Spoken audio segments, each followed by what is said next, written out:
இயேசு கிறிஸ்துவின் நாமத்தினாலே உங்கள் ஒவ்வொருவருக்கும் அன்பின் வாழ்த்து. இஸ்ரவேல் மக்களை எகிப்தின் அடிமைத்தனத்திலிருந்து விடுவிப்பதற்கு தேவனால் தெரிந்து கொள்ளப்பட்டவர் மோசே. மோசே பரிசுத்த வேதாகமத்தில் அவர் பரலோக தேவனோடு நெருங்கிய ஐக்கியத்தில் இருந்ததும் ஜனங்களுக்கும் அதிக பிரயோஜனமுள்ளவராக இருந்தார். மோசே கர்த்தராகிய இயேசு கிறிஸ்துவின் அடையாளம்.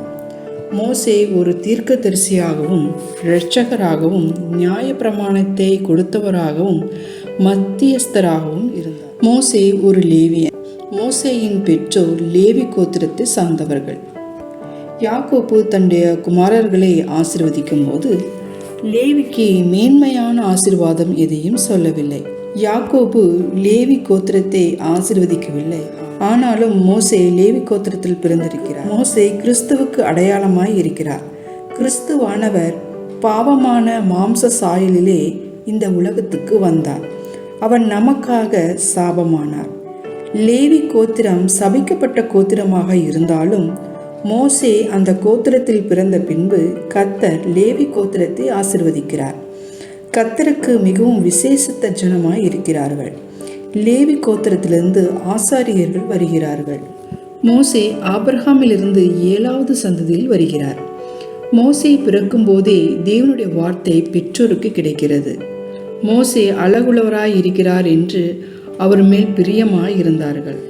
ஆனால் அந்த காலகட்டத்தில் பார்வோனால் மோசே அழிந்து போவதற்கு ஏராளமான வாய்ப்புகள் இருந்தாலும் அவர் அழிந்து போவது தேவனுடைய சித்தமல்ல. கர்த்தர் மோசேவை பாதுகாக்க சித்தமுள்ளவராய் இருக்கிறார்.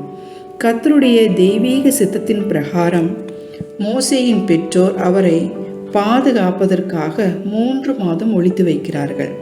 அவர்கள் மோசேவை பாதுகாத்து தங்களால் முடிந்ததை செய்கிறார்கள். எப்பொழுதுமே நம்முடைய கடமைகளை எந்த சூழ்நிலையிலும் செய்த வேண்டும். அதற்கு ஏற்ப நடக்கும் சபமங்களோ கர்த்தருடையது. கர்த்தர் நமக்கு நியமிக்கும் வேலைகளை நேர்த்தியாக செய்து முடிக்க வேண்டும். அப்பொழுது கர்த்தர் தம்முடைய சித்தத்தின் பிரகாரம் தமக்கு பிரியமான காரியங்களை நிறைவேற்றுவார். நாம் எதை செய்தாலும் கர்த்தரிடத்தில் நம்பிக்கை வைத்து செய்ய வேண்டும். கர்த்தரை நம்புகிறவர்கள் மனுஷருக்கு பயப்பட மாட்டார்கள். மனுஷருடைய கண்ணியிலும் வலைகளிலும் சிக்கிக்கொள்வோமோ என்ற பயம் விசுவாசிக்கிறவர்களுக்கு வராது.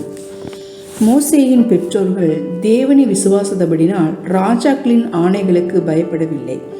உறுதியான விசுவாசம் பயத்தை மேற்கொள்ளும். நாம் தைரியம் கொண்டு கர்த்தர் எனக்கு சகாயர், நான் பயப்படேன், மனுஷன் எனக்கு என்ன செய்வான் என்று எபிரேயர் 13:6 வாசிக்கிறோம். மனுஷர் கர்த்தருடைய சபையை, அதாவது மக்களை அழிப்பதற்காக முயற்சி பண்ணும்போது கர்த்தர் தம்முடைய சபையின் மீட்புக்காக திட்டமிட்டு அதற்கான ஆயத்த வேலைகளை செய்கிறார். எகிப்து தேசத்தில் அடிமைகளாயிருக்கும் இஸ்ரவேல் ஜனத்தாரை ரட்சிக்க வேண்டும் என்று திட்டமுள்ளவராய் அவர்களை ரட்சிக்க கர்த்தர் மோசேவை ஆயத்தம் பண்ணுகிறார். மோசே தமது 40வது வயதில் எகிப்து மற்றும் தேவனுக்கு இடையே தமது தெரிந்தெடுப்பை செய்கிறார்.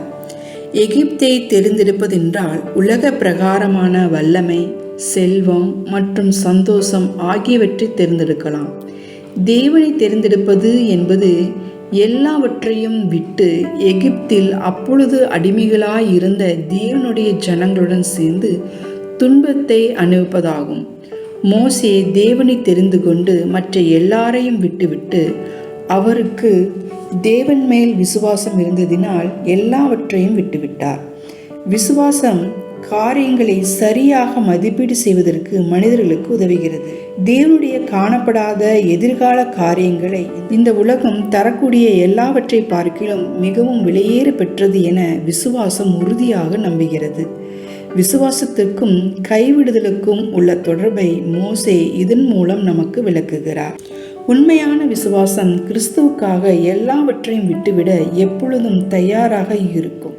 அவ்வாறு செய்ய விரும்பாதவர்கள் ஒருவேளை விசுவாசம் இருப்பதாக கூறினாலும், பிறர் அவர்களுக்கு விசுவாசம் இருப்பதாக நினைத்தாலும் உண்மையில் அவர்கள் வேதாகம் எதிர்பார்க்கும் விசுவாசத்தில் விசுவாசமற்றவர்களாக இருக்கிறார்கள்.